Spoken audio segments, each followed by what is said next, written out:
প্রথম নারী মুক্তিযোদ্ধা যদি কেউ হয় সেটা হচ্ছে বেগম খালেদা জিয়া। দেশনেত্রী আমাদের কাছে একটা আইকন। তিনি বাংলা, আমরা যারা গণতন্ত্রে বিশ্বাস করি তাদের কাছে সত্যিকার অর্থে তিনি একজন আইকন। আপনারা নিশ্চয়ই লক্ষ্য করেছেন, এটা কোনো যে আমি তার কোনো তুলনা খুঁজে পাই না।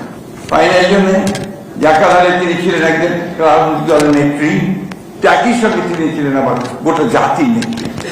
তিনি কখনো আপনার সংকীর্ণতা করতেন না।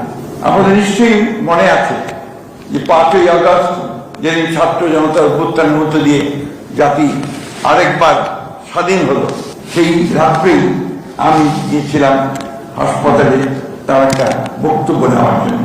কারণ আমরা যেটা আশঙ্কা করছিলাম যে এরপরে আপনার আইন শৃঙ্খলা পরিস্থিতি নিয়ন্ত্রণ করা যাবে না, দেশনেত্রীর একটা বক্তব্য খুব বেশি প্রয়োজন ছিল।